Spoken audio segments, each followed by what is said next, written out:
We're going to use the mic because we do get a chance to tape these, and this is the best way we get audio for taping this long term. Thank you for being here. My name is Peter Meissen. I'm the director of the Sim Center, and this is our monthly Green Scene evening where we really get into the question of how sustainable are we. That's our ongoing question always for this project is whether it be water, energy, transportation, the question of how sustainable are we here in San Diego.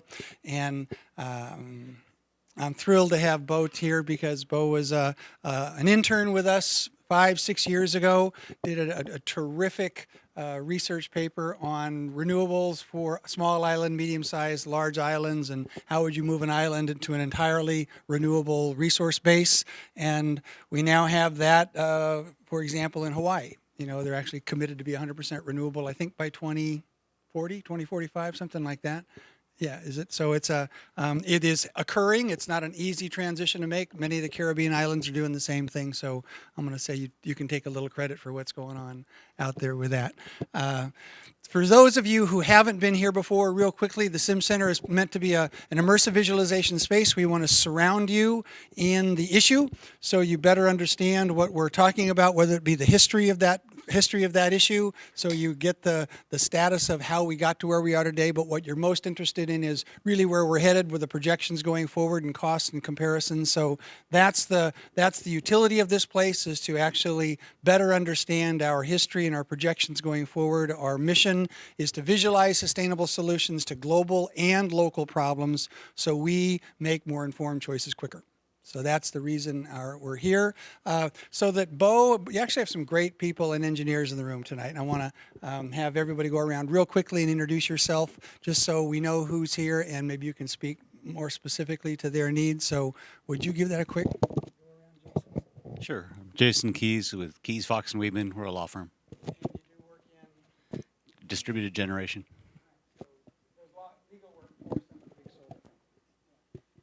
Ben Alling. I'm with Coronal Development Services, utility scale solar development, previously with Enel Green Power, large IPP. So good handful of years doing various things in the renewable energy industry. I'm Angela. I'm not in the renewable energy industry. I work at Helix Water District as a GIS specialist, Geographic Information Systems, and I volunteer for San Diego 350, the volunteer group that works on climate change. I'm Ray Sutton, and I feel like a slacker because I'm not working in the business because I don't work at all. I'm retired, but formerly did work in the utility business and nuclear power primarily, and always enjoy learning new things in the energy world. It's good to see you, Ray. You do get out. My name's David Edick. I'm past president of the San Diego World Affairs Council. I'm also a global political economist, advisor consultant, and energy is one of my topics of specialty. Hi, I'm Mike Pearson. I'm with NRG Energy, part of the engineering group.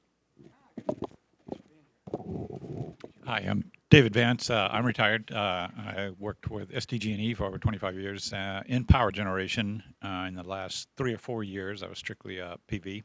So I'm interested in what you have to say. Paul Michael Decker here at the IT director here at the Sim Center, and we've got a couple more people just walking in the door, so they'll introduce themselves. Very nice. Ray, just a quick introduction of yourself. And your mom, would you like? Yeah, hello, this is Ray Paulson. I work as an environmental engineer and teach adjunct courses at the local colleges for environment. This is my mom. She's been a social worker for years in San Diego, retired now, and worked and grew up in La Jolla. I should have stayed there, huh? Do you want to introduce yourself? Yes. Go right ahead, please. No, Hello, my name is Darshan. I work in transportation and logistics, so it's an industry rife with all sorts of inefficiencies and fossil burning, so there's a lot of room for improvement. You can grab some wine or beer or juice right over there and some things to eat too. Elsa, you get a chance to introduce yourself too. Oh, well, thank you. I'm sorry. Okay. Hi, good evening. My name is Elsa Beljean. I'm the international business developer at the Imperial Valley Economic Development Corporation. So Imperial County, right next to you guys. And I'm Beau's wife. But we do deal with renewable energy, as you know. Now Imperial Valley is turning from agricultural industry into renewable energy industry. So this is one of our core investment attraction activities for our Economic Development Corporation. Thank you for being here. And so just the quick go around of what we put up on the screens. You're going to see the full slide deck here from Beau up front. The Genie Initiative, we've been for 25 years working on the strategy of really developing renewables everywhere around the world, linking it up with high voltage transmission. That's our website. The Earth at Night map kind of gives you a sense of, here's the lit world, here's the world of, I'll say, some level of wealth because they have electricity, and under all those lights is a transmission grid. 99.9% of the time. There's a few off-grid people, but they don't show up much. Number 3, Angela, would you hit Control Plus? Can you find Control Plus? Plus is up on the top. It'll make that bigger. There we go. Do it again. Right there. That's good. So this is the U.S. grid. It's kind of a Western grid, an Eastern grid, and a Texas grid. It doesn't show up there as well as we'd like, but that's our interconnected system today in the U.S. and several voltage levels from I guess 230 up to 735, and then some DC lines that are represented by the purple there. Our solar engine, our solar potential in the southwestern desert in northern Mexico, up there on number 4, where there's so much solar potential in our desert, we could power the world if we wanted to, just from the resource potential there. Transmission lines look like that up on number 8. I like this Google Earth map on number 9. You don't have this in your slide deck, do you? I don't want to steal anything from you. But nice. Okay, good. So is that right there? That's your work? Okay. Imperial County. So we're in Imperial County, and you can obviously see all the farming area. But it's today, you zoom in here, and what used to be looked all like farming area. These are, what are these, quarter-mile squares of solar right along the desert. Just enormous solar potential that's been developed in those regions. And I'm going to pull back a little bit and go over to Ocotillo. And again, you don't see it until you get a little bit closer. You get in a little closer and you start to go, what's those things that are popping up as you go down the hillside? And that's the 110 tall turbines. What are they, megawatt and a half turbines, 2 megawatt turbines? Yeah, 1.5 turbines as you go down the grade into Imperial County. So we have our own pretty good wind and solar resource that's being developed now, and Beau's actually helped build some of this resource out. There's a Sunrise Power Link up on number 9 that brought us our 3rd transmission line. This is one of the trading rooms right there for ZGlobal. You took your bio down for me. You see. So this is Beau. He is the senior real-time scheduler for ZGlobal, which is a marketing firm for wind and solar, primarily. I don't know if it's solely that, but you can talk about it a little bit more. So how do you actually, put those megawatt hours into the grid on a day-ahead market, an hour-ahead market? From 5 years ago as an intern, he's now running that marketing room for ZGlobal on a 24/7 basis, and it's great to have you here. Thanks very much. Thank you, Peter. Thank you, everybody, for joining here, and it's been on my bucket list for the last 6 years to come back and actually speak here. I did all my research and was attending events like these, and I'm just honored today. I wanted to thank Peter for letting me present today. So thank you, Peter.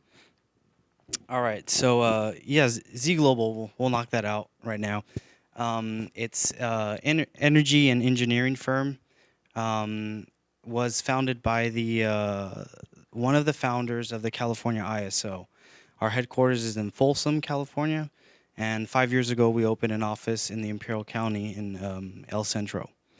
I interned here at Genie, spent a couple months in Europe, and was hired over LinkedIn, a little message saying, would you be interested to come back and work in the Imperial Valley? And I said, I'll give it a shot. So briefly, Today I'm going to be talking about energy trading, but I prefer using the word scheduling. It's a common word that we use in this industry. We don't really trade commodities. There's no physical exchange. However, it is considered a trade, a fair transaction. But the word that we commonly use is scheduling. We adhere to schedules. We try to match schedules. And if there are any discrepancies, they're based off of schedules, not trades. So briefly, let me see the clicker here. This goes. All right, I'm just going to click on the screen here. All right. Oh, I'm here. All right. So as Peter said, I'm a real-time supervisor. I have a team of 7 schedulers that work 24/7, 7 days out of the week, 365 days out of the year. So whenever you go to the ZGlobal building in El Centro, there will always be somebody on that trade floor. 12-hour shifts from 6 in the morning to 6 at night. Long shifts, but a lot is going on. We act as roles of firemen, basically. When it's quiet, that means everything is going well. And when alarms come out, when outages occur, it's really hard on us. But we need to react and jump on things because we have transactions and trades that have been set up in several markets. Recently got NERC certified. NERC is the North Electrical Reliability Council for North America. It's a certification of the industry. If you would like to work as a dispatcher or an operator at a public utility, you need to be NERC certified to know about any reliability or emergencies protocols that the North America has. I graduated with 2 master's degrees, 1 in general engineering. Prior to that, I had my bachelor's in industrial, and I went to Scotland right before interning here to get a master's of science in renewable energy, and decided to conduct my thesis here. With the company, with ZGlobal, I contributed to more than 250 megawatts of renewable energy development from permitting to construction. Mainly in the Imperial Valley, Southern California area, and was construction manager for, let me just jump over here. We're going to look at screen number 9. Behind the meter, so I'm glad we have somebody from distributed generation. Plaster City is a manufacturer of drywall, US Gypsum, USG, and they decided to build not a rooftop installation, but a backyard installation. This is a 1 megawatt solar PV tracker system. It tracks the sun all day long, and it offsets their consumption during the day. This one was my baby, basically. We developed it, permitted it, and constructed, commissioned, and now it's offsetting their consumption. So that's just right next to the Imperial Valley. Other projects that are up north in the Imperial Valley, so I'm just going to zoom out. San Diego's here. This is the Imperial Valley. We have a lot of fields, obviously, but we have more solar up here. These are 150 megawatts. There's 1, 2, and 3 right here. They're called the Solar Gen 2 projects. Developed by ZGlobal and constructed by First Solar. First Solar is a big developer around the world for solar. Last comment, I'm a rugby fanatic. Been playing rugby for a long time. The reason why I decided to include that in my presentation is that last week San Diego officially declared that they're going to have a professional team in San Diego of rugby players, and I felt very proud of that because they only selected 5 cities in the nation, and San Diego is one of them. So I still do, all my bones as well. So, you know, being a rugby player is having hard head.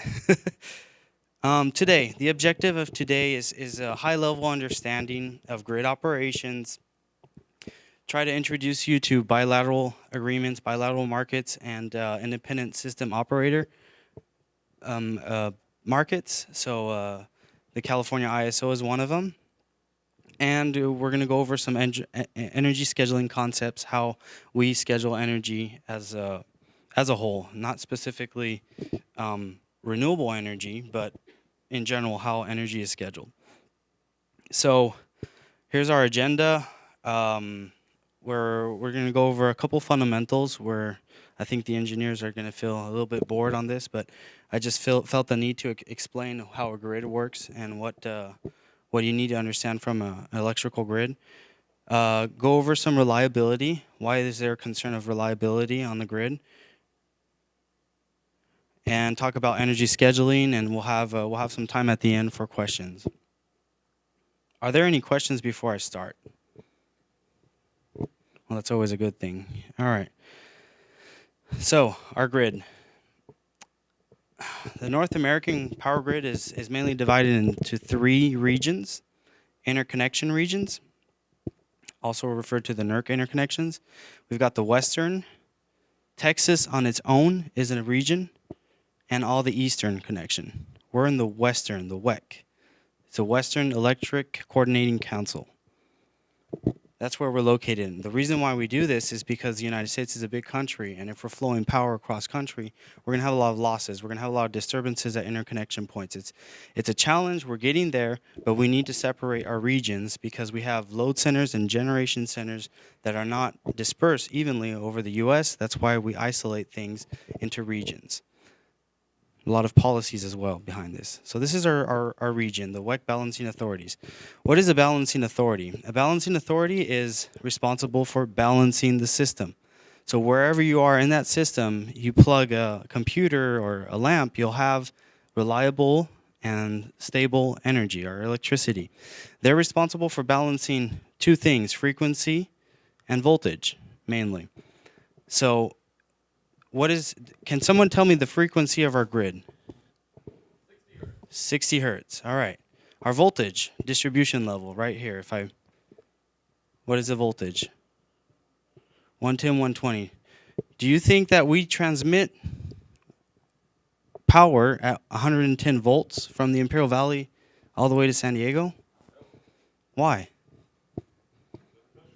All right. That's a question for Mr. Tesla, but high voltage is the way to transmit electricity with minor losses. So there's a way of doing that through transformers. Transformers step voltages up and down. We transform. Let's say a generation plant is pushing out 600 volt power. We step it up to 500,000 volts, bring it to San Diego, step it back down to 110 volts. That's what I work on. I work on the transmission part. How do we flow these megawatts across states, across balancing authorities, and cross regions? So a balancing authority, back to the balancing authority, is a bubble within other bubbles, and they're responsible for balancing their area. So whatever they're buying from the next bubble or exporting to the other bubble, everything needs to be balanced at 60 hertz and maintain the voltages within the grid. So let me try to point it. This is where we're located. We have LA is its own bubble. We've got Bank, used to be called SMUD. It's Sacramento Municipality. And we've got our partners in Mexico, CFE. Where's San Diego in this? San Diego doesn't have its own bubble. Where's San Francisco? San Francisco doesn't have its own bubble. They're part of one big balancing authority called the California ISO, and I'll get back to that later on. It's a very interesting concept. From there, we opened up many opportunities to start trading internally. That being said, if I am in IID bubble and I interconnect to the California ISO, I don't need a customer that's nearby me. I could sell to anybody that's in Northern California, San Francisco, or San Diego, as long as I'm intertied to that bubble. It's the bubble concept. So I was talking about frequency. This is the main equation that the balancing authorities monitor on a 30-second basis. It's called the ACE equation. It's the area control error, and it factors in several things. We've got our net interchange actuals versus our net interchange schedule. So that it may seem kind of complicated, but it's very easy. The scheduled part is your commitment, what you anticipated you are going to be exchanging with other bubbles, and this is what actually happened. And they're constantly evaluating this. Then we have a frequency bias. It's a constant to encompass different errors on the frequency in the grid. And we're comparing what we scheduled as a frequency, which is 60 hertz. We want a safe and reliable grid, against what is really happening. And this is just metering error. It's minor. It's, I think, 0.001% of accuracy, not accuracy, of error, sorry. So balancing authorities need to keep this number at 0 as best as possible. And this is what happens in reality. Every single second. It's never at 0. It's never at 0. We're not generating what we're consuming instantaneously. It's just the physics. It doesn't happen that way. The grid is energized. Sometimes there's surplus of energy. Sometimes there's a lack of it. This is what an ACE looks like. All right? We have thresholds to operate in. If we exceed those thresholds, we violate. If we violate, then there's a risk of failure on the grid. If there's a risk of failure on the grid, it's like a domino effect. One load center goes down, and then LA goes down, and then San Francisco goes down, and the grid is out for 8 hours. Which grid? Well, we saw on the map. I'm going to go to this next slide right here, the Western Interconnection. I think a year ago in Fashion Valley, there was a load shedding operation that SDG&E released. They had to shut them all down for an hour and a half. I don't know if you guys remember. That was part of the emergency protocol. There was load shedding means that I'm taking out consumption in a certain area because it's causing a harm to my grid. Not to only San Diego grid, but to this grid. If they don't follow those protocols, all of these customers in that area go in the dark, basically. So everything's interconnected, and we see different load centers. I believe in blue is our load and generation. So those are I'm not going to use the word bubbles, but they're centers where we generate what we're consuming at a balanced level. And green is the main transmission areas. And we kind of see a flow going on here. How do you think the flow goes here? If I were to just, from a general high level, how would the electrons flow? Just knowing on your personal experience or knowledge.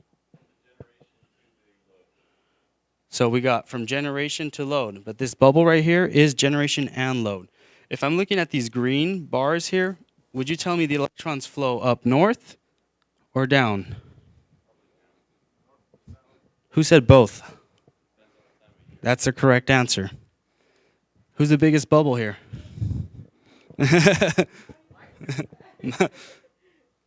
What's the biggest bubble?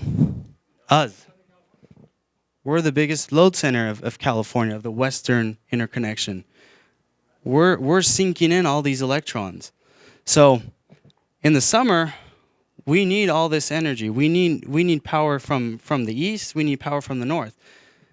Most of this power is hydropower. Not a lot of hydro available in the summer. Why? The snow is already melt. Not a lot of, the river levels are low. We're in drought. So in the summer, we're relying on all of the solar imported from Arizona, from New Mexico, and the flow rushes come through here. We saw on, I think, slide number 10, the Sunrise Power Link, they had to build an additional transmission line because of this flow inrush. All right? In the winter, there's plenty of hydro up here. Winter, we're covering most of this. We don't turn on our AC units in the winter. We're pretty good, even if solar is generating.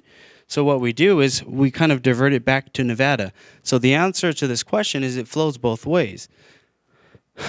Back, I wasn't in the industry yet, but commonly we would say that there's a major loop flow that goes this way.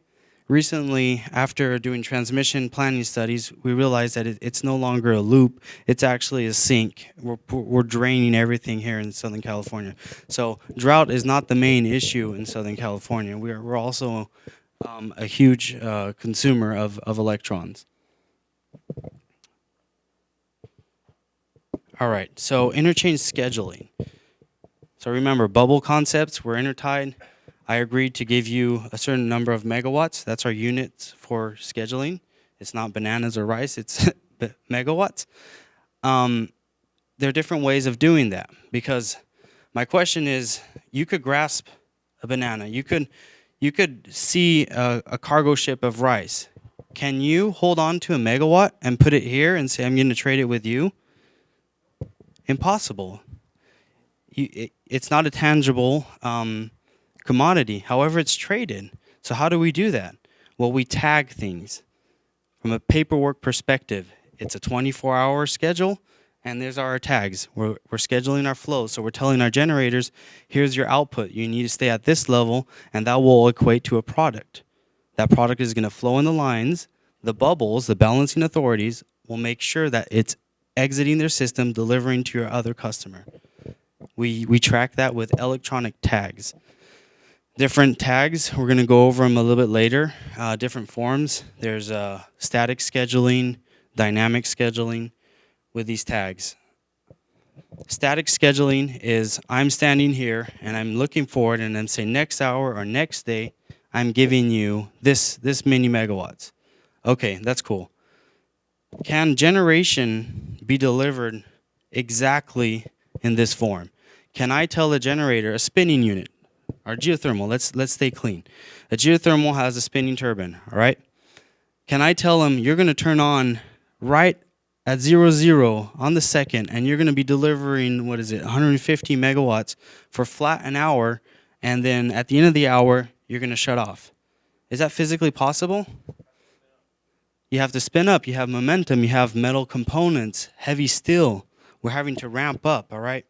This is ideal from a transaction or a scheduling perspective. However, in the real world, it doesn't happen. This explains why their ACE curve is just bouncing all the time, because we had a deviation in between what we were committed to, the net interchange schedule, against our net interchange actual. Static scheduling works for generators that are already online, and we're telling them, can you ramp up, ramp down slowly? And it's easier to come into this hour, if I point it out, if I'm already at 150 this hour and I plan to be at 150 the following hour, I could probably deliver that right on the spot and make sure that I'm at 0 on my ACE. But for a unit that's offline, it's very difficult, and I'm going to bring it down to another level. Can we tell the sun to show up at this time and switch off at that time? Can we tell the wind to do that? No. But we do schedule this way. We do schedule solar and wind this way. So we're going to get into some more details about the settlements and how the dollar ties into this, because if I'm not committed to this, then I have to buy back into a market. All right. So dynamic transfers, high level. It's a way of scheduling that block of an hour in 4 seconds. Every 4 seconds, I'm evaluating my position. Therefore, from a global picture, the balancing authority doesn't look at it as an hour block, doesn't encounter any deviations, and from there, you're able to transfer all of your megawatts. The schedule is kind of discarded, and at the end of the hour, you true up. Settlements are done after the fact, and it's kind of an exclusivity that's given to certain generators. This was developed for variable resources. We have a couple in California, and it's more and more common that variable energy resources are taking this route. So dynamics transfer can be used for several reasons.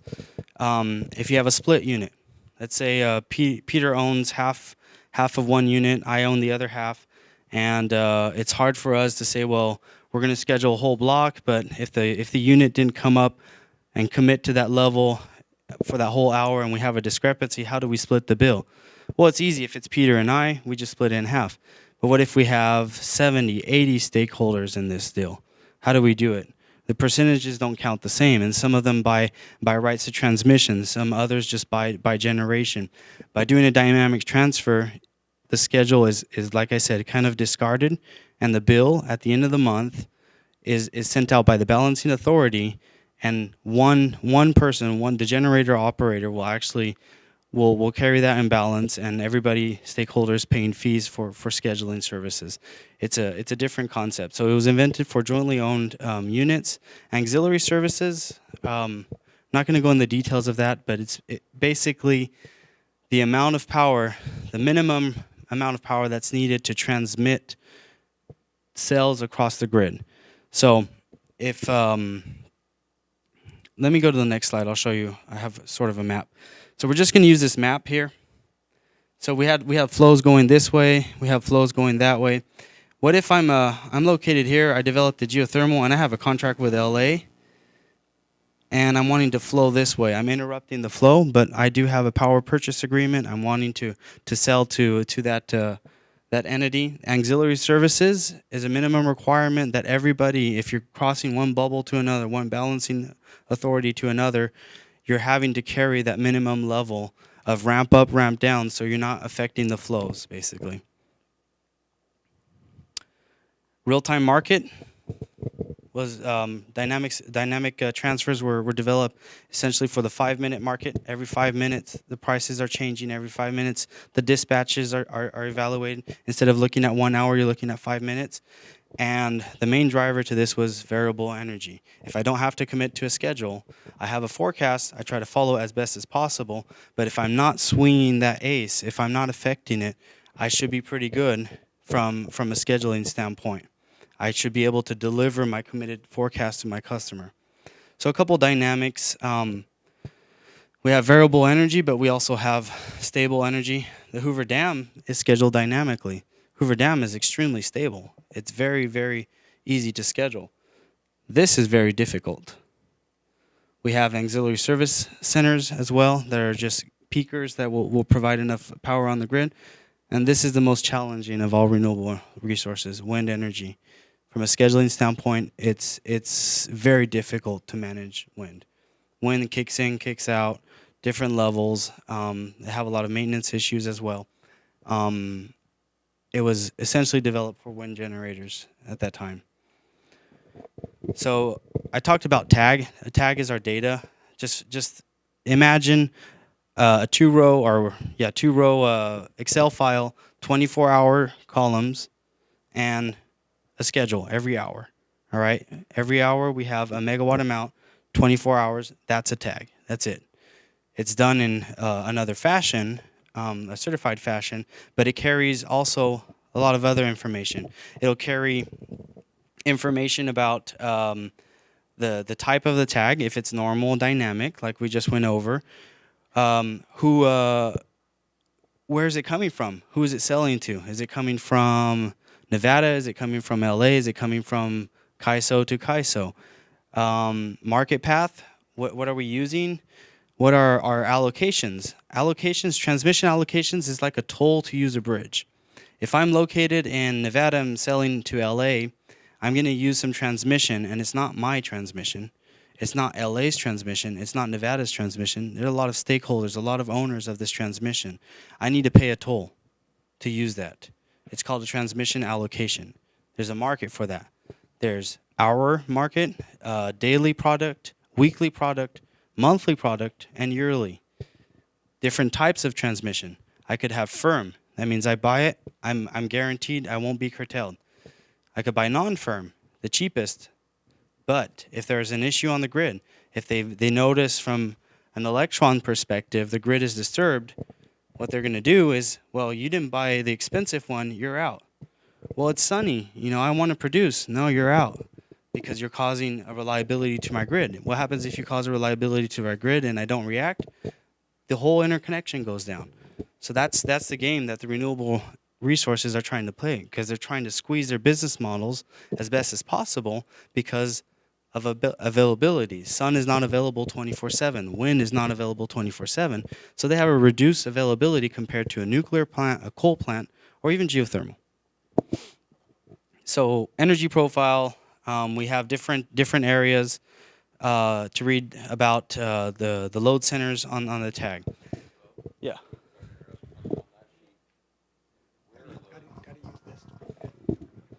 I'm just curious, where's this information going? Is this an internal tracking system that all of these tags. Yeah, I mean, unfortunately for confidentiality purposes, to protect our customers' information, I couldn't show you a real tag. But like I said, just imagine a 2-row file that has 24 hours and their schedule. How is it communicated? It's communicated through an open access transmission information. It's called the OATI, or Oasis as well. Yeah. OATI is a product of Oasis, and all the tags in the Western interconnection are read through that portal. Anybody that puts a tag, if it's a blue tag, a green tag, whatever interface you're using, Oasis or OATI will administer those tags, approve them. WEC is also an approver on all of the tags and say you're good to go. So it's a very, very interesting question. If a tag seeks and needs approval, can we do things on the fly? Can we say we're going to generate now? The sun is available. The question is yes and no. We could do it with only dynamic scheduling. But it's a big no mainly. I have to anticipate things. If I know it's going to be sunny in 3 hours, I have to schedule that. And if it's not sunny, it's on me. I need to buy it back. So tags, yeah, I would love to show you. Unfortunately, my manager wouldn't be happy if I did so. It carries a lot of information. It tells everything about the companies and what levels they're exchanging. So grid reliability, I'm going to try to fly over this. It's just high level policies. Grid reliability can be defined by several aspects. You could guarantee reliability if you have a safe transmission planning. If you have a good plan for reserves. What are reserves? Well, reserves is let's say a football game goes on and suddenly everybody's turning on their TVs because it's the best game of the year. Last night, Kobe Bryant, his last game. I'm sure a lot of people turn on their TV to watch basketball they haven't watched in a while. Well, reserves are there to help. We have spinning reserves and non-spinning reserves. Spinning reserves is our available units that are already online that are spinning, and you just tell them, hey, increase your power. I need it. Okay, I'm good. Non-spinning is like, well, I got this unit that's on standby. I could click a button, and in 10 minutes, it'll be on. Those are non-spin. Can we rely on renewable energy as reserves? Can you tell the wind, oh, I need you right now? Can you tell the sun, show up in the middle of the night? You can't do any of that. So you guys kind of understand the challenge now of renewable energy. We're integrating it to the grid. Renewable energy is not just a solar panel on a rooftop. It's a traded commodity. It's bringing power to the grid, and it has to comply with all these rules, right, to make things happen. And it's a challenge. It's a challenge on a day-to-day basis. Outage management. Can we guarantee reliability of the grid with outage management? Most certainly.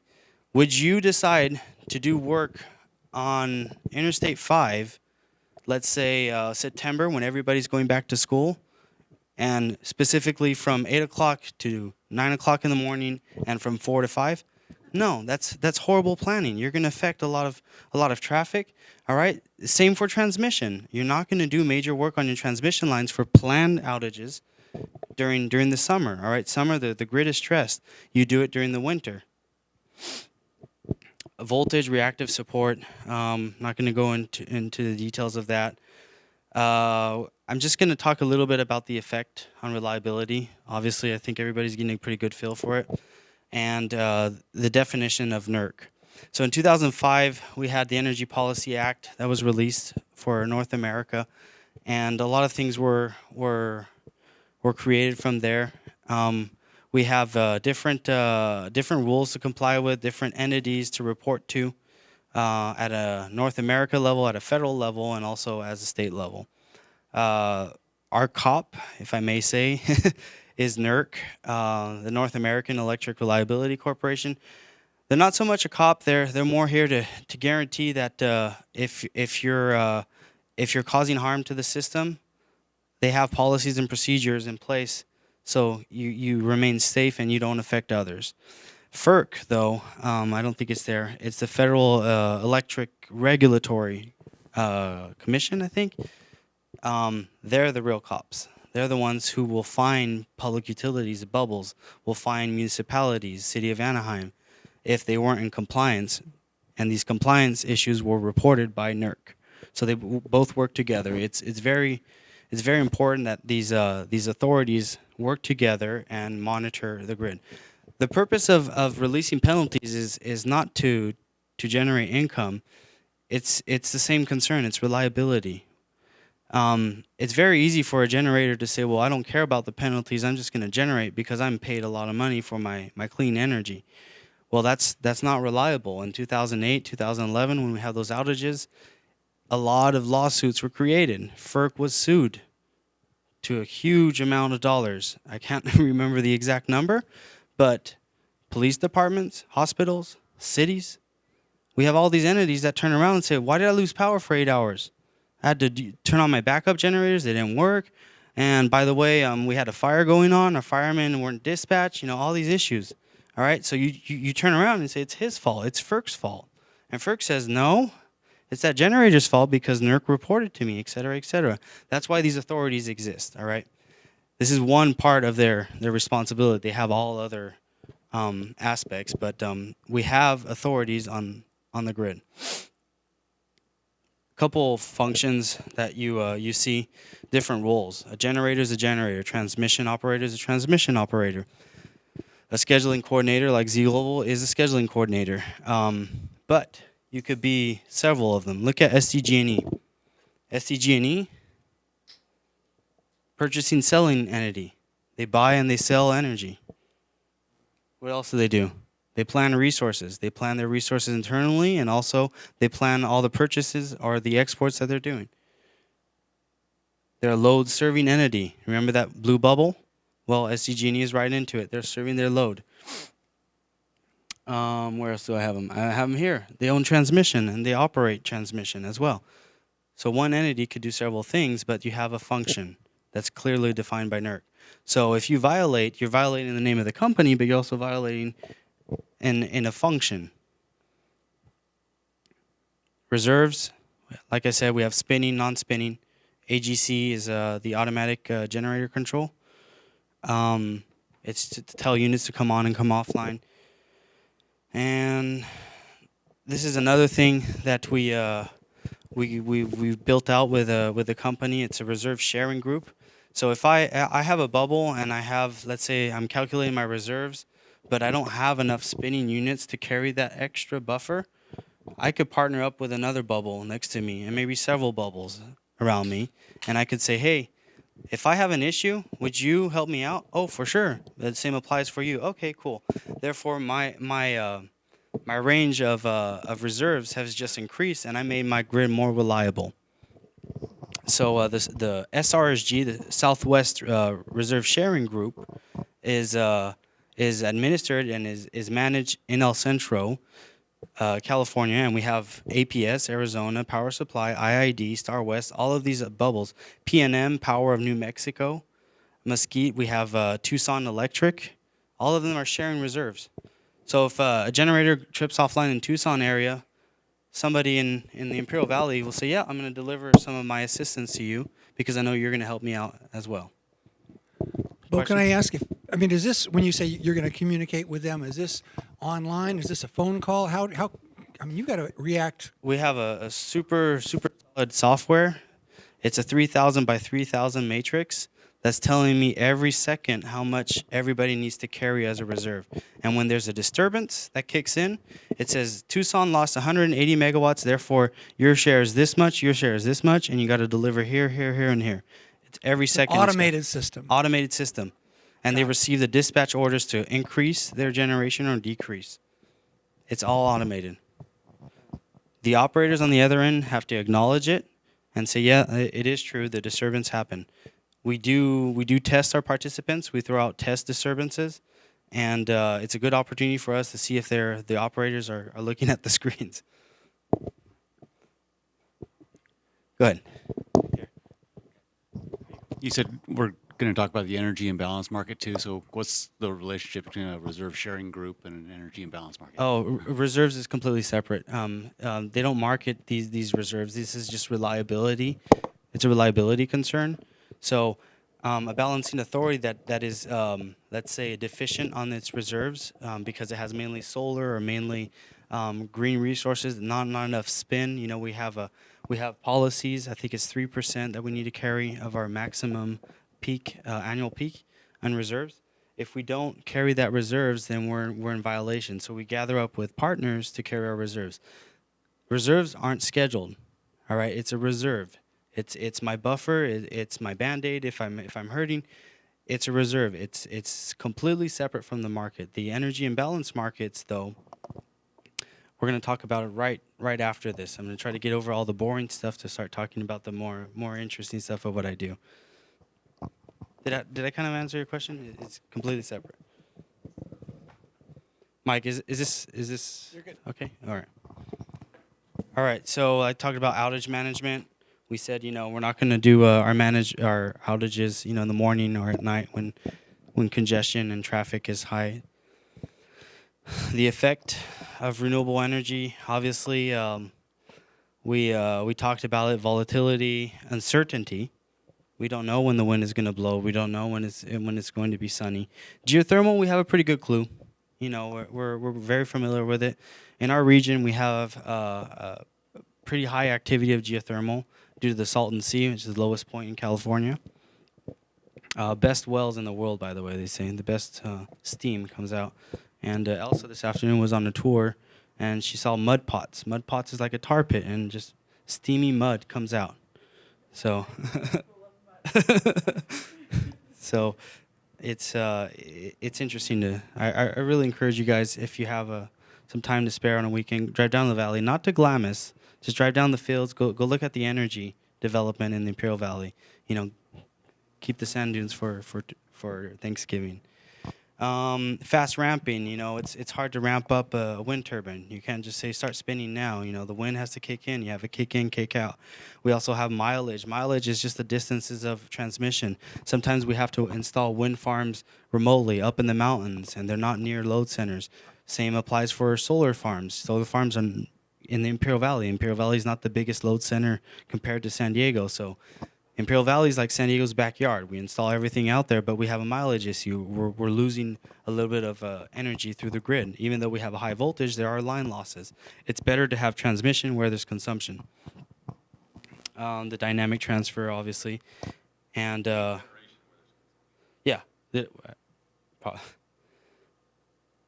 This gives you a schedule, a wind profile. So ideally, we want to schedule with those blocks. And this is what we get from wind. It's extremely difficult to anticipate. Are we looking at, 30 different generators here, 30 different turbines? Yep. Okay. Yeah, 30 turbines on one same site. How do I schedule that?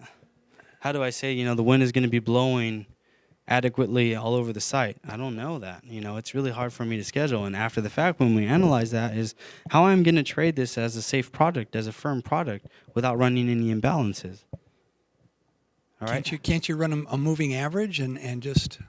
I wish, but I told you that everything is done on a forward basis. If you're scheduling something in the California ISO, it has to be done 75 minutes prior to the hour.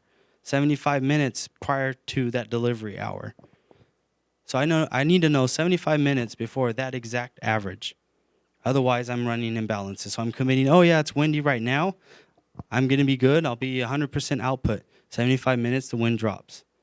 Oops, that was 100 megawatts that I just sold off. The market took it. They had to make up for it somewhere. So they're going to come back to me and say, I awarded you that 100 megawatts. I'll get into it right after. But now I'm asking you to buy it back at the same price? Not at all. At my 5-minute price. And my 5-minute price has a higher volatility.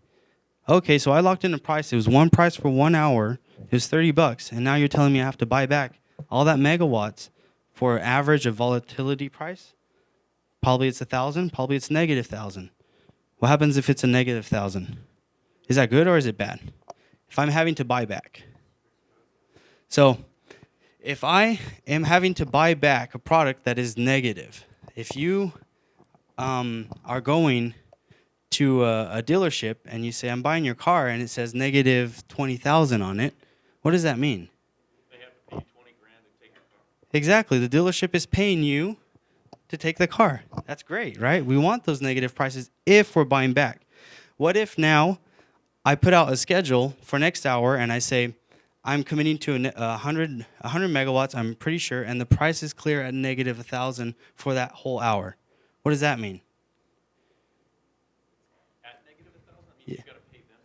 That means I'm showing up, I'm delivering megawatts, and I have to pay to deliver that. That's the market volatility. How do we know that? We have no clue. It's market. I wish I knew, but it's impossible.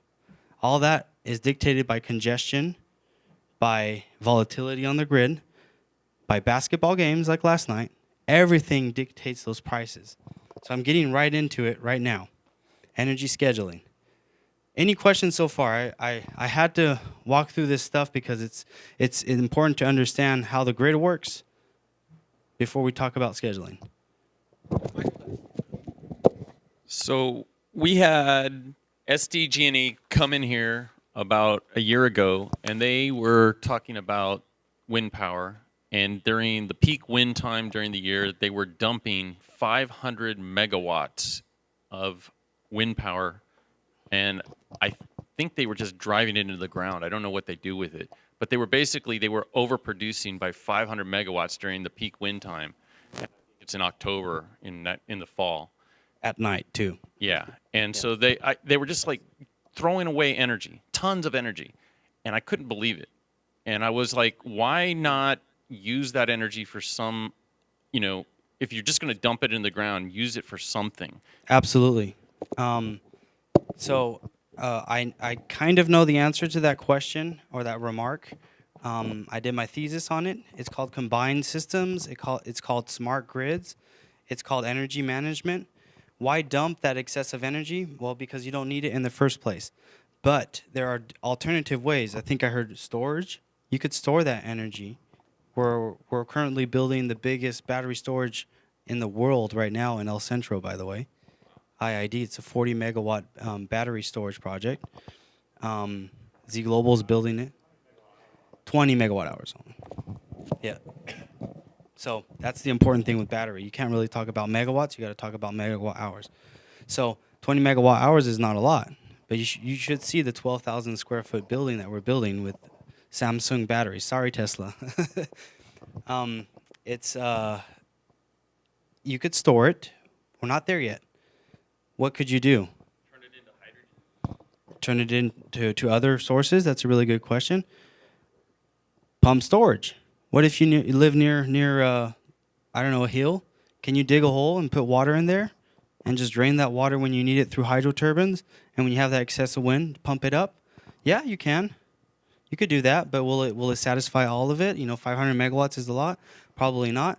Can you build the highways of transmission, the 500 kV DC lines, and sell it to Mexico, to Canada? Can you transmit it over?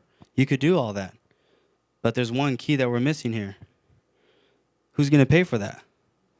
I'm going to pay for it. You're going to pay for that. Everybody's going to pay for it. The ratepayers need to pay for that. A question, the higher volume you have for anything, you bring the price down. And without getting into a socialist type comment, government-owned utility, you could, if you thought of it in a market sense, that the government owns it, but you set in an RFP for bidding for 5-year terms for companies to build and maintain energy systems to bring the rate down, and then through the rate increase, you'd have taxes for libraries, schools, and other things like this. Right. Has that been discussed? Yeah, I would address that question to our governor of California. But yes, such policies have been addressed. Public utilities are actually leading a lot of those RFPs, and whatever revenue they generate out of it will be transformed into incentives and subsidies as well.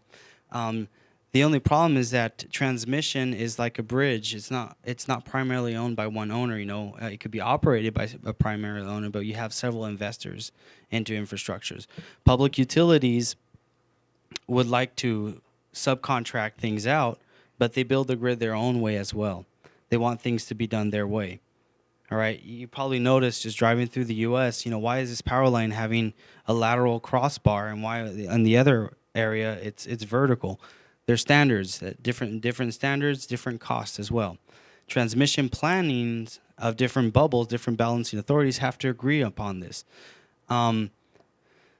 Again, it's a big money question. How do we get the money to finance this, even if we put it out to private constructors or private contractors?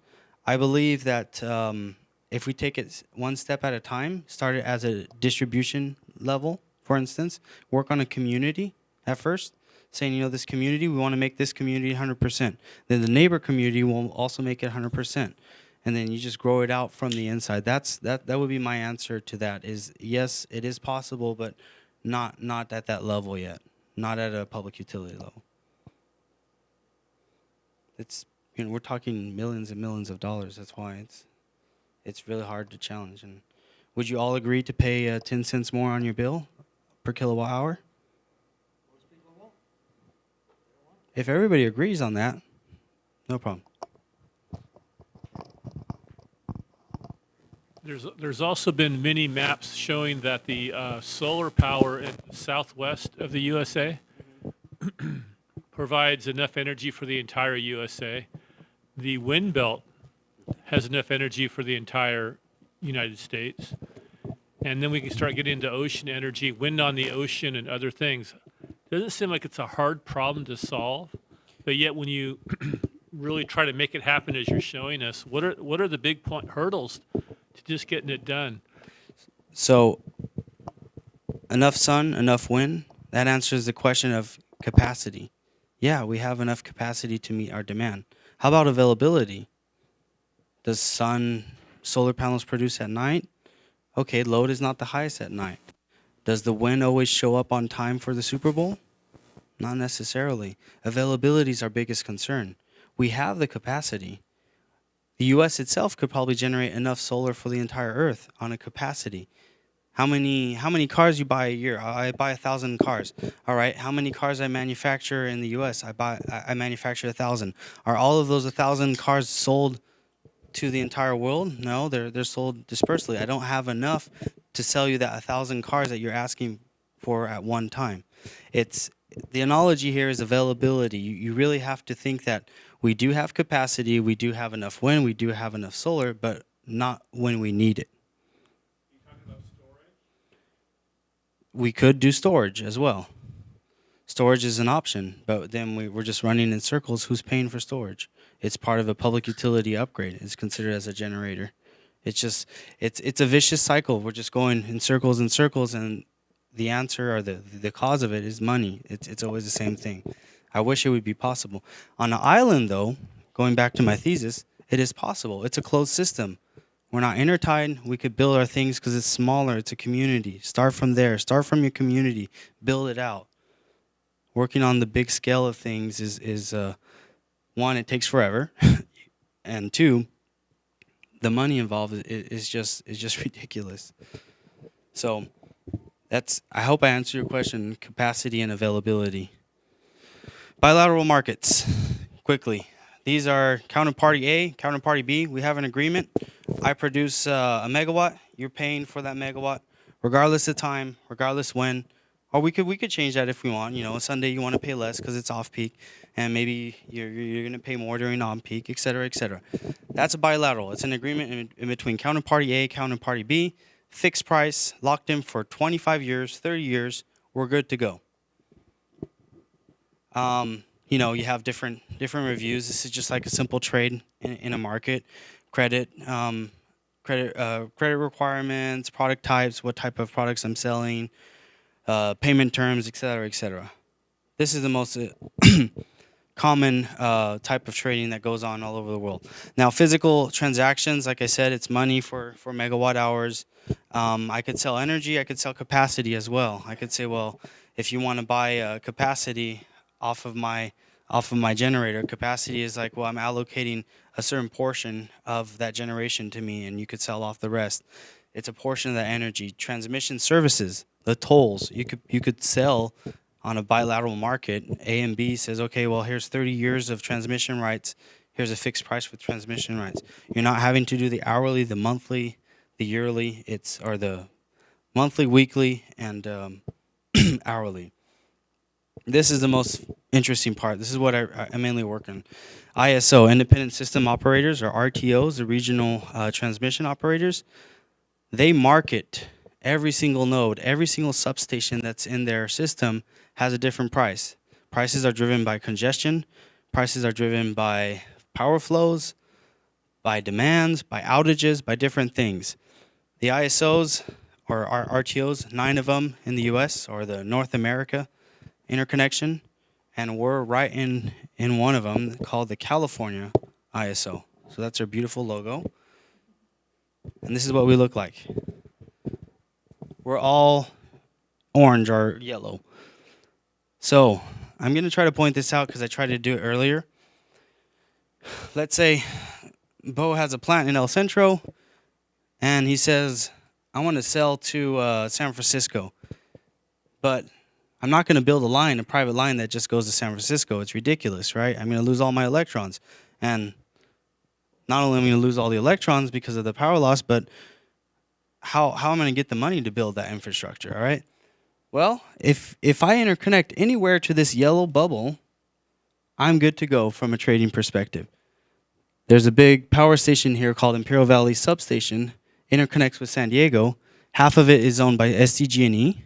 Where's SDG&E here? Did we highlight it here? No, we don't need to. It's part of the bubble. So Imperial Valley Substation connected to SDG&E.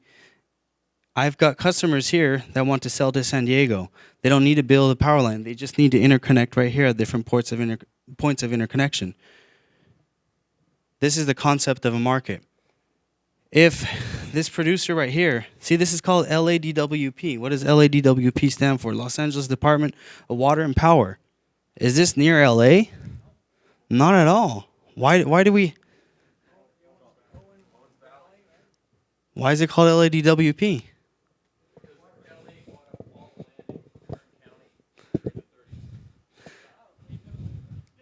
Well, they're different rights, different ownerships as well, but they build a bubble, a balancing authority in this area, probably a microgrid that they're responsible for balancing.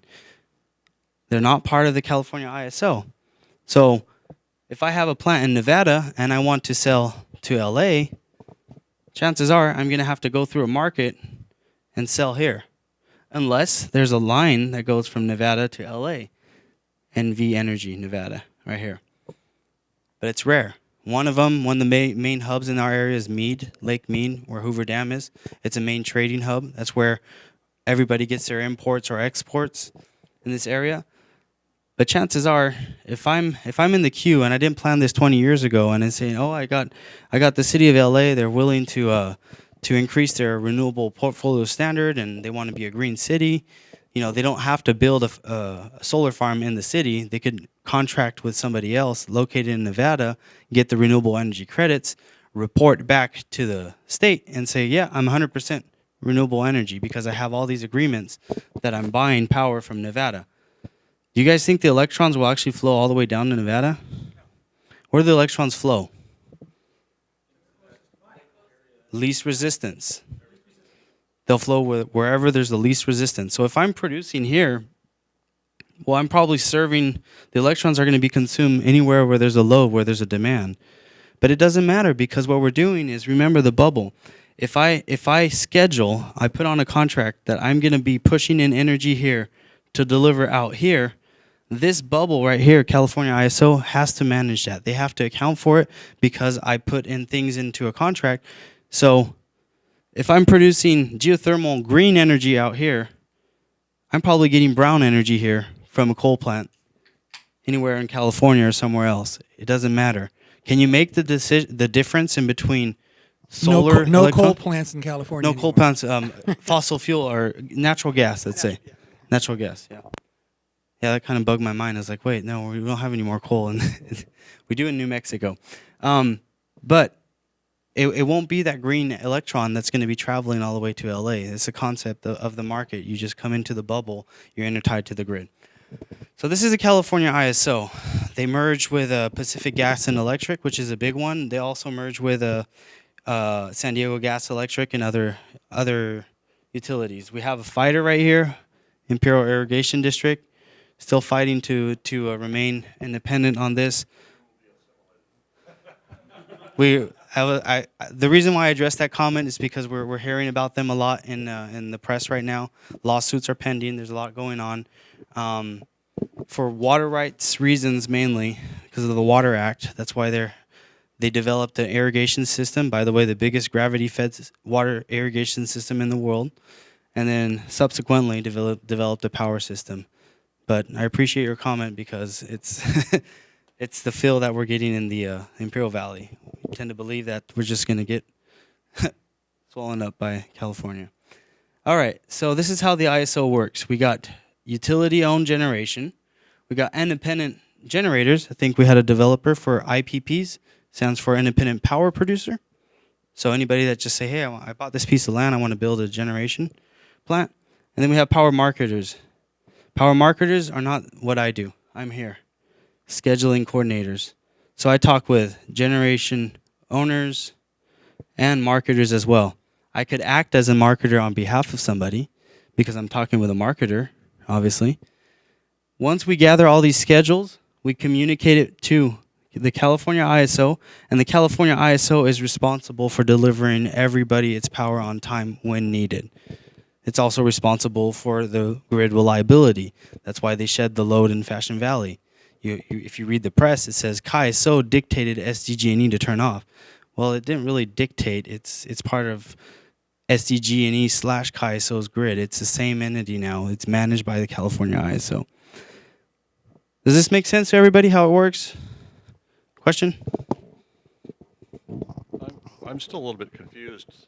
You're a scheduling coordinator into the Cal ISO, or are you part of the IID? We're part of ZGlobal. We're outside.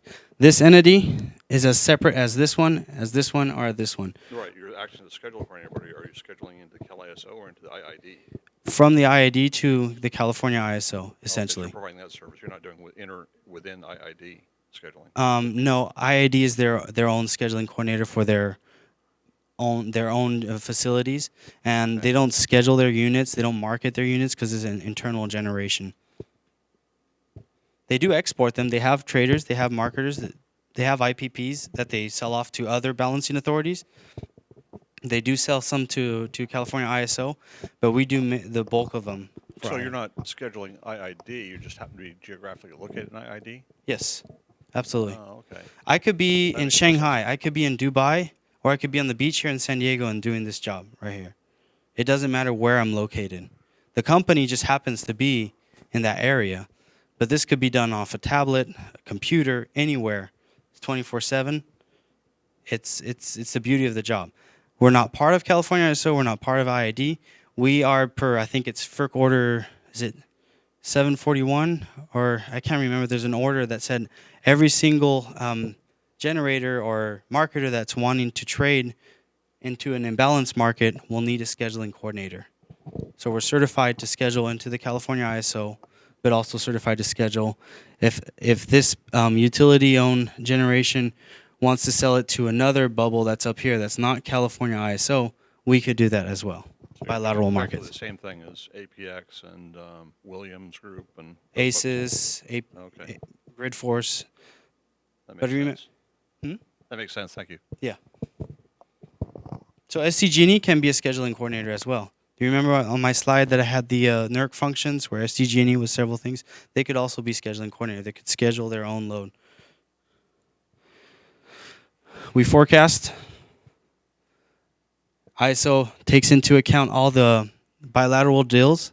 So from Nevada to LA, we're crossing over. We got to account for that. It's going to be a power flow. It's not for us. We're not touching that energy. It's for this bilateral deal. We run a day-ahead market. I'm going to get into it later. The power is generated in real time. California ISO fine-tunes all of the deviations because we need reliable energy in real time and delivers to the customer. That's a process. That's the main process of how things happen. Where does the scheduling coordinator stand? We stand here. We get the forecast and demand. We stand here. We make sure our bilateral deals are put in place at the time. We stand here. We submit the day-ahead market schedules. We stand here. We talk to the generators. Hey, you're deviating from your schedule, or your schedule for next hour is this. Or they talk to us. They say, I'm not able to produce. This is the disconnect. ISO takes it on from here and delivers to the houses. But this is what the scheduling coordinator does. Talks with forecasters, bilateral deals, day-ahead markets, and then generation. Day-ahead, real-time markets, two branches of markets in the California ISO. Day-ahead means it's the day before, but you're not forecasting backwards, you're forecasting forwards. So today I'm forecasting for tomorrow. There's a cutoff time, 10 a.m. At 10 a.m., I can no longer forecast for tomorrow. After 10 a.m., it becomes real time, which will start at midnight. I'm going to show you a timeline. This helps to plan things better. If I'm telling how much I'm going to go buy, how many eggs or how many boxes of milk I'm going to go buy at Walmart tomorrow, Walmart is happy. They're going to, okay, I set it aside. It's guaranteed I got that sale. Same for a restaurant, I'm telling, I book a reservation, and great, you're going to show up. Same concept with energy. You're committing to something on the day ahead, I'm able to plan better. I need to fine-tune that in real time, but it's helping me with my planning. If it's a market, there are awards associated. I'm going to get paid yesterday for what I'm going to do. I'm going to get paid today for what I'm going to supposedly generate tomorrow. I haven't delivered yet, and I'm already paid. That's fantastic. But remember, I'm paid a certain amount, but I have to buy back in real time if I'm deviating. Do I buy back at the same price I was paid yesterday? No, I'm buying back at real time this time. It's a 24-hour product. Give me your schedule before 10 o'clock. 10 o'clock, the market runs. It's simply a match in between supply and demand. If those both meet, if those curves meet, then we have a price that's cleared. Real time, it's a 15-minute market. It's an hourly market and a 5-minute market. We have 3 types of markets. Crazy. The hourly block, I showed you the graph. It was just a red rectangle. I'm committing to deliver that whole block in that whole hour. If I have to ramp up and ramp down, I'm going to have to buy back the average or the deficit on that.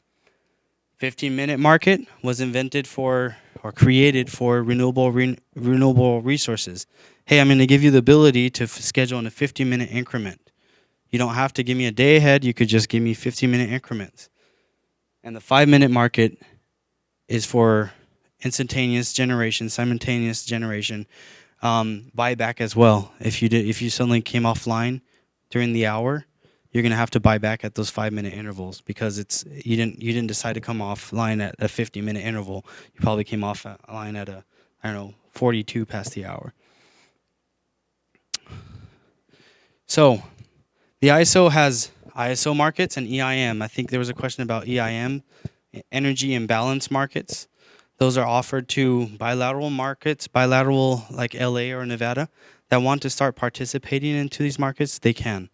We have something set up for them. It's a mini California ISO.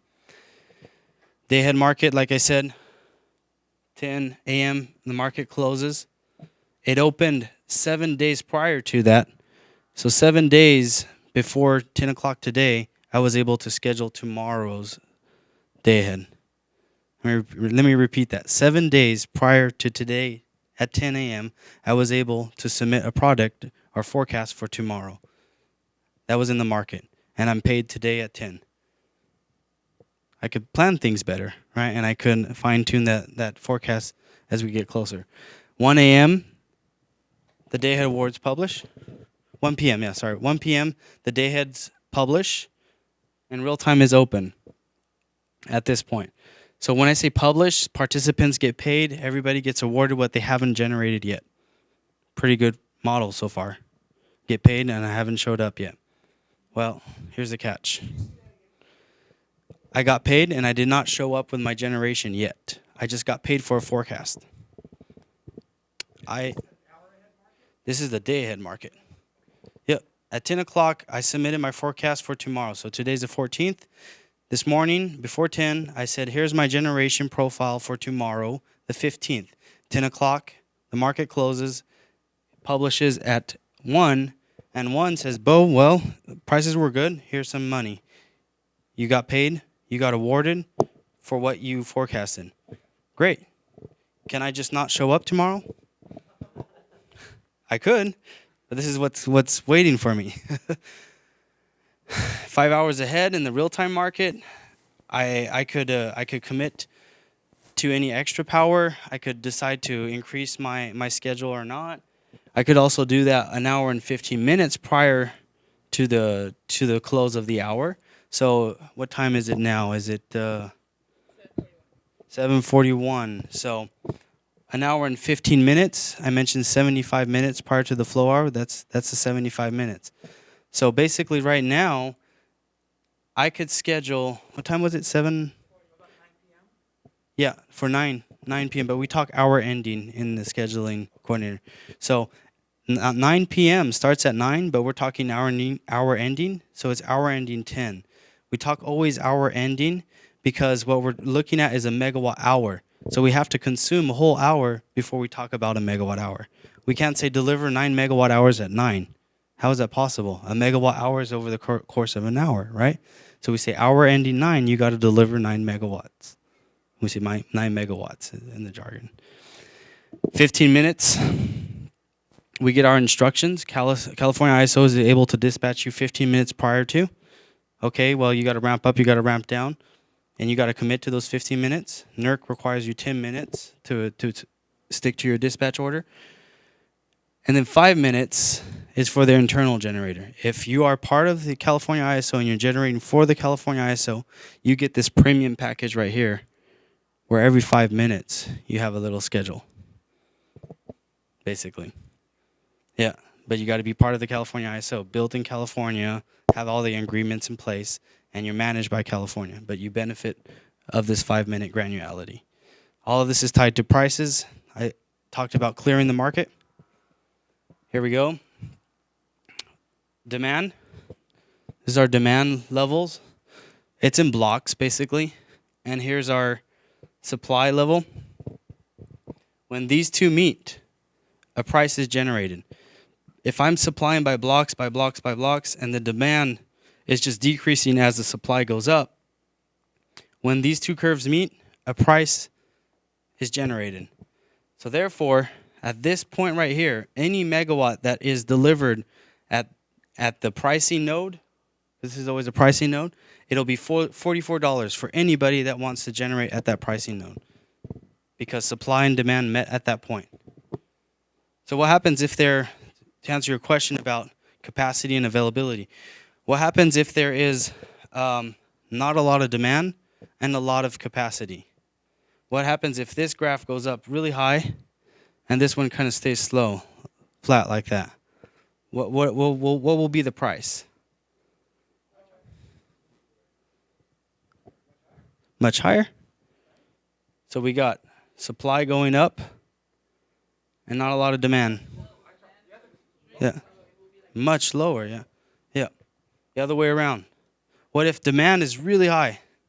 Demand stays up. Sorry, I tricked you guys. Demand is low. Demand is right here, all right? And supply is high. It's actually inverted. The prices will be low. If now demand is high and supply is low, what happens? Prices go up. All right, I'm willing to pay a lot of money because I have a lot of demand and nobody's showing up.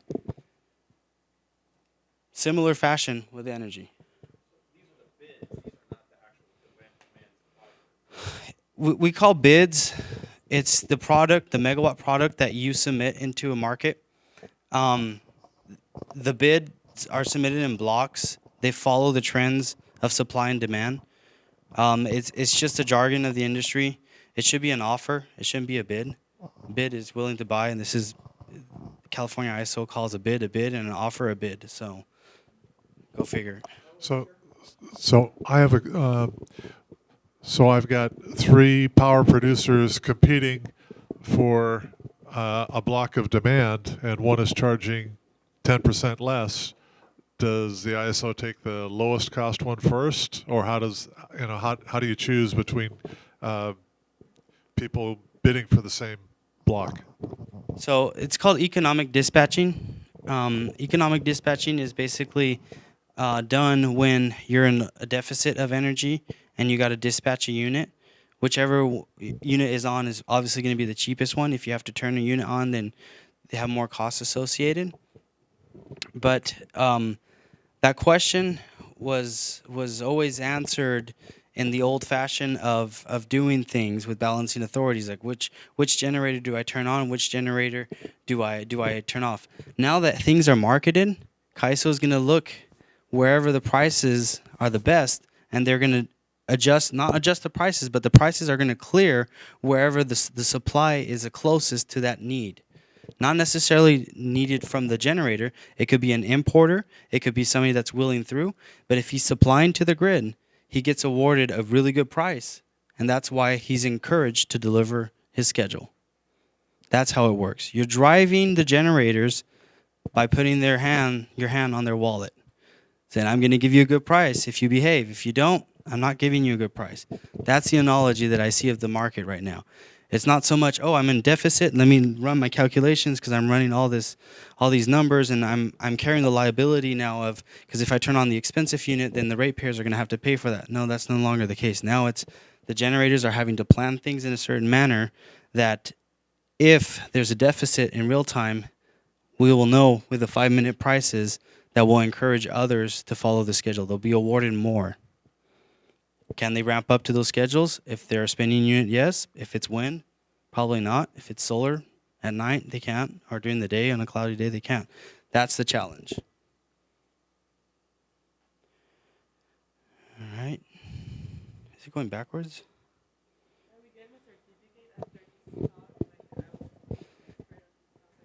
Probably.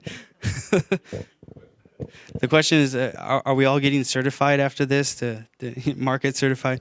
Yeah, it's very heavy. It's a very unique aspect of the industry, and I do apologize if it gets really kind of boring sometimes. But it's when you're under the fire on the real-time desk at night, 3 o'clock in the morning, and City of Anaheim, we schedule for them have coal plants in New Mexico that are delivering to them. And they trip offline constantly, and they tell you, I'm going to be offline for the next 3 days. You go out and you speak with Morgan Stanley, with counterparties, traders, physical traders. You lock in a deal for the next 3 days. 2 hours later, they call you, I'm back online, and I'm generating full output. All right, so how I'm going to do that? I'm going to tell, hey, residents of City of Anaheim, next month's bill is going to go up because of me and El Centro. All right? That's the challenge on a real-time desk. You got to anticipate things. Well, can I tell the generator to back down? No, he's having trouble to stay online. He has to stay online. It's a coal unit. He can ramp down, but their minimum contract must takes and everything. Can I tell Morgan Stanley, hey, by the way, I'm backing out of that trade? They won't be very happy. They'll do it once. They'll say, okay, I'm cool, but I'll remember. So what can I do? What can I do if I have that excess of basically schedules? Exactly. Can I sell that trade to somebody else?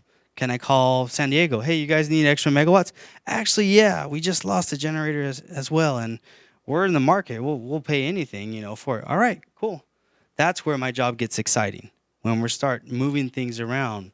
All right, and it's only paperwork. We're not moving any electrons. It's only paperwork at the end of the day. Yep.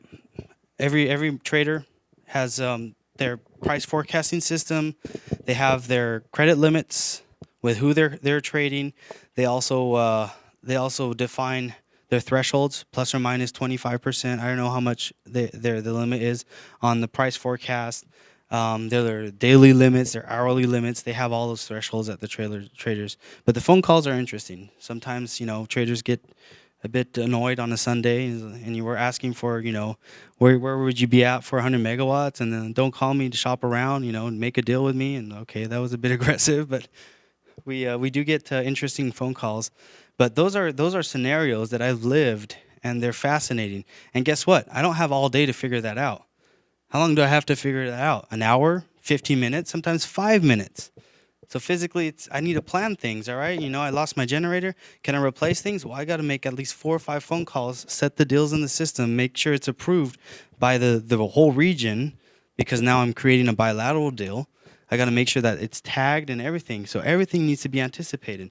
So if a generator trips offline right now, chances are I won't be able to start scheduling it in 5 hours.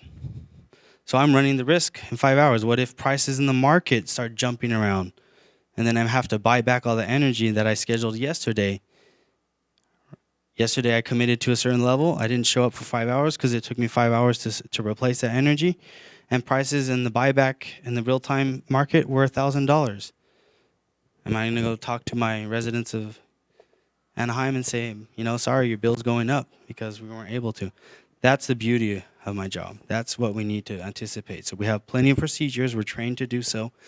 We anticipate things. When the generator says I'm off for 3 days, we basically say, are you sure? Okay, because I'm going to call you every hour now. Well, no, I just told you 3 days. Well, we know typically units could come back on faster than they think. They think it's a disaster that the whole plant went down, and it was just a simple little leak that they fix easily. Same happens now. Let me talk about solar. Solar, beautiful weekend. My forecasting systems are working good. And Sunday profile from a load perspective, the load is a consumption, does not have the same profile as a Monday. Monday, businesses are in place, everybody comes back to work. So on Sunday, my forecasting models are running, and they're saying, yeah, it's a sunny day. And suddenly, on Monday, my forecast for Monday seems to be pretty good, reflecting good irradiance. I feel comfortable. I put in a schedule that's pretty good with a good clear skies. Cloud coverage comes in, El Nino, whatever. We're covered. No solar shows up at all. How do we replace that energy? Do we just let people say, sorry, you just lost energy, you're going to be out of power? No, we have to replace that energy. What is the most efficient way of replacing that energy? Unfortunately, fossil fuel. Turn on natural gas, just turn on the burners, fast, 10 minutes, they're here. All right, well, that's cool, but it's going to cost me money, I'm afraid. And then let's say the cloud pocket clears, and then I get sunshine back again. The balancing authority is like, I just started this unit.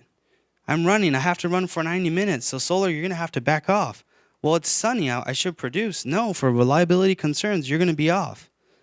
California ISO has that jurisdiction to do so. I just turned on this natural gas plant. It took me 10 minutes because I have emergency starts, but I had to compress air. I had to dispatch people. I'm going to make sure that thing is on for 90 minutes. Otherwise, I'm damaging parts. So I'm sorry if it's sunny. I'm sorry if you want all the clean energy, but you're a reliability to my system. That's also an aspect of my job. We have to communicate with balancing authorities. We have to explain to our customers, sorry, turn off your plant. Well, it's sunny. No, you can't. If you turn off your plant, then you have to buy back in real time. And you cross fingers that prices will be negative, but it's not that common.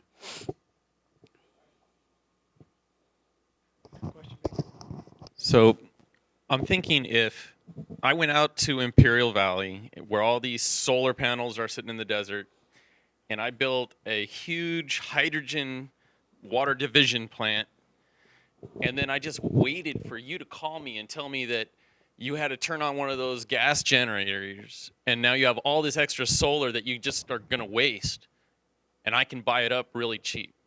And then I can divide water into hydrogen and oxygen, take the hydrogen and sell it at a higher price to drive locomotives or something else as storage, then I can be your partner or outlet for all that extra generation that you might have on any given day. Yep. Well, let's go talk after the presentation. No, it's a brilliant idea, but again, my answer to that question is availability. Are you going to build your business model just based on that one instance that happens every month when it's cloudy and it's sunny again and all that? Not a very reliable or viable business model, all right? If there's enough generation out there. Yeah, you have to have other aspects. You have to be continuously generating, and that should be an option that you're offering me. That's the good idea. We have all the ideas in the world. Who could tell me when the electric car was invented? It was actually the first. Well, the first electric car in the U.S. Was it the Chevy Saturn? No. 1900? Okay. Here we are in 2016, and we're amazed that we have electric cars. I mean, we have the ideas. That's my point. Ideas are here. Policymakers are taking good or bad choices, but we have the ideas. It all comes down to one thing again. It's money. It's all about that. So hopefully imbalanced markets for the future are going to encourage generation to be monitored and managed in a different way. If we have our hands on their wallet, we'll probably be controlling things better. Now, California ISO gives priority to renewable energy sources. If we have those gas burners on and solar comes in, the bubble of California ISO is so big that they're able to trip offline those gas burners, turn some other on. They're able to react because it's a big group.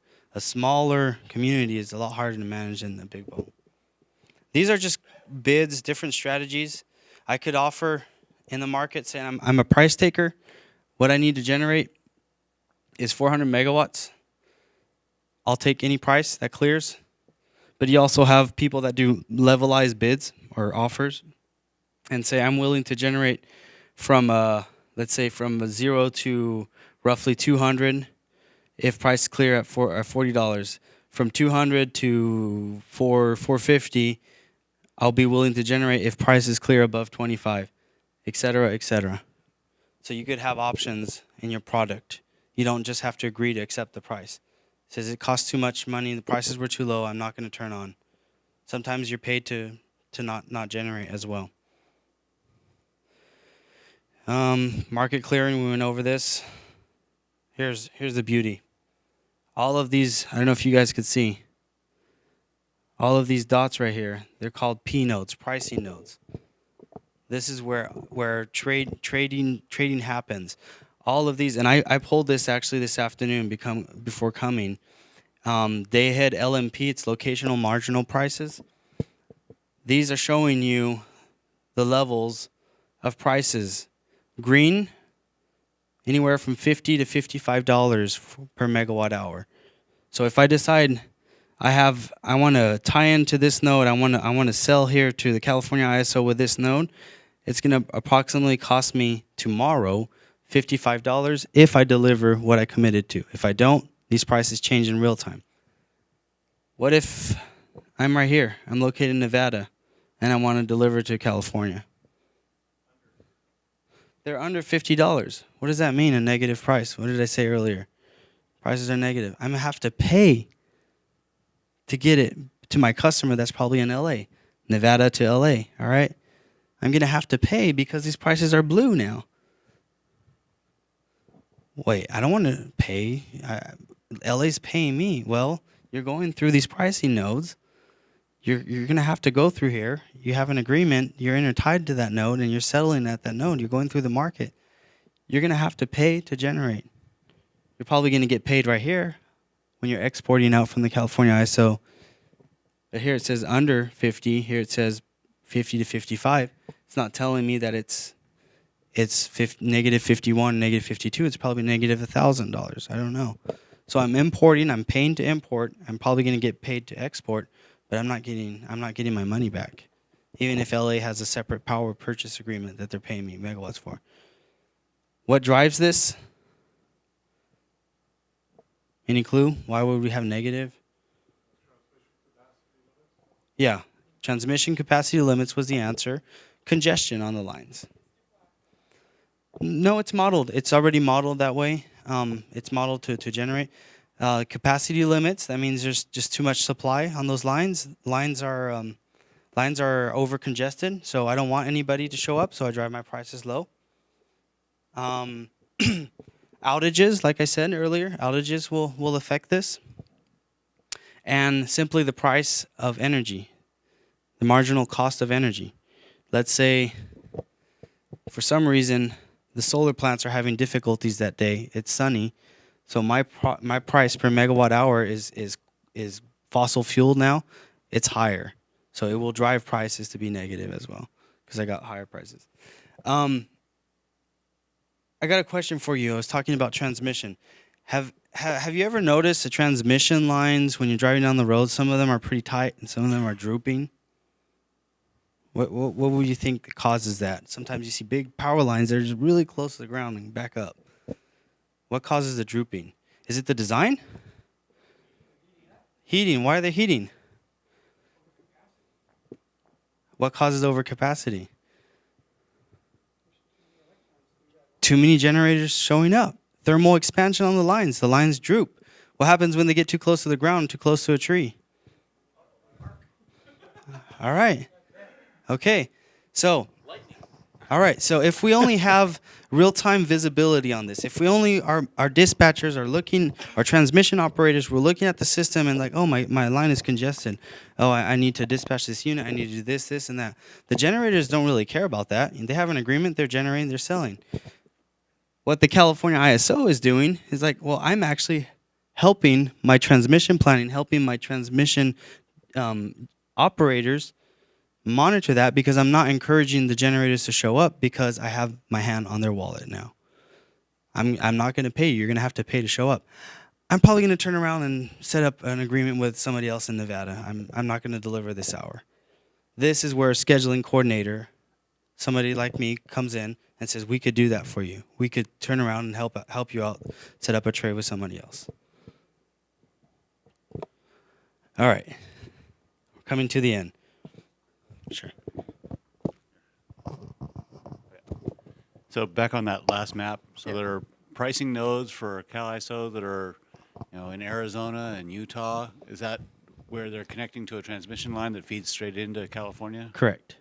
Okay. Correct. They have transmission agreements. I was talking about reservations and allocations. These dots right here are they're actually called pseudo ties. It's a concept of an embassy. If we all together go on vacation to Costa Rica, or let's say we all go to Mexico together. Let's say we had a great meeting today. We're all going to drive down to Mexico. Something happens during the trip. We could always go back to the embassy because we know it's territory of the U.S. We'll be in the U.S. It's a U.S. territory, U.S. jurisdiction, U.S. government in that location. This is the same thing. This is California ISO located outside of the California ISO.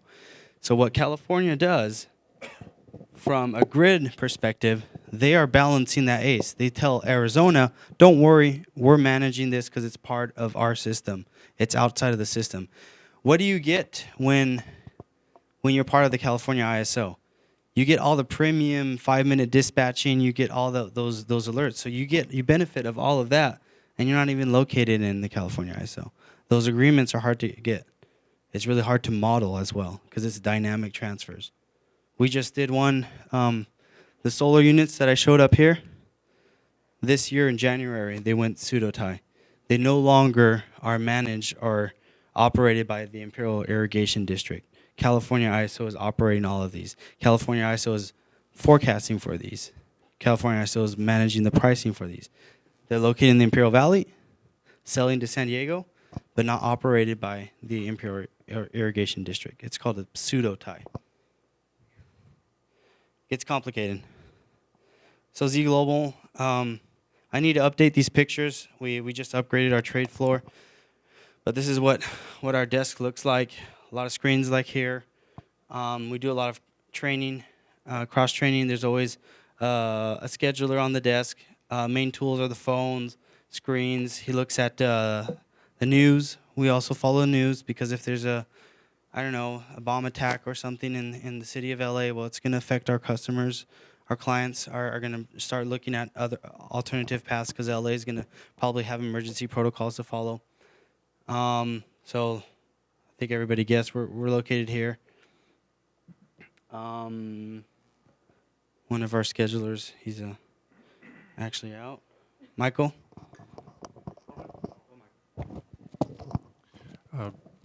Does it make sense to pay extra for very accurate weather data?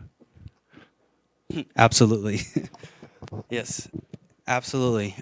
Several sources, several vendors actually run your business model, and if you could afford it for the first couple of years, try to get several sources and the best accuracy on your forecast. I think you understand why now it's important to stick to your forecast because of price volatility. If you're able to lock in the best forecast possible and stick to that forecast, you're going to minimize your imbalance risk as best as possible. But, a forecast is never right. Either you're lucky or you're wrong, but you're never right. That's a forecast. All right. I hope I wasn't too boring, but thank you very much. Boy, not boring at all, right? Wow, what an extraordinary lesson. How long did it take you to really learn this role, this work? What was the training like for that? It's typically a minimum of 6 months on shift to learn everything, but we were incorporating more and more resources like the city of Anaheim, so we were having to learn more as we were developing and training. 6 months is a standard of the industry to learn this. You do need some background. You do need certification. I previously to this was building a solar plant, so I was very familiar with the process. But you can't learn it anywhere in school. That's unfortunate yet.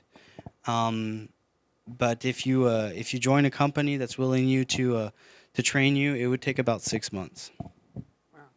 I just am so proud of this. I mean, again, he was in here as a young man 5 years ago doing this internship work, and what you're doing now is extraordinary, and I really want to acknowledge you for Thank that. you. Thank you. Yeah. Thanks, Peter. Yeah. Thank you, Beau. So just a quick completion. I know we're a little bit over time. We do have a couple of great events next week, and I just want to mention them to you. Paul Michael, can you help me on screen number 12 over there?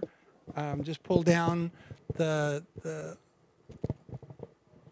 I think it's in front of you. It's number, which one is it? Oh, I have the, yeah, so pull down. So next week on Tuesday, it's called Rebuild San Diego. It's the second one listed there, Paul Michael. You see it? There you go. So we have Councilman Mark Kersey coming, and he's been here once before.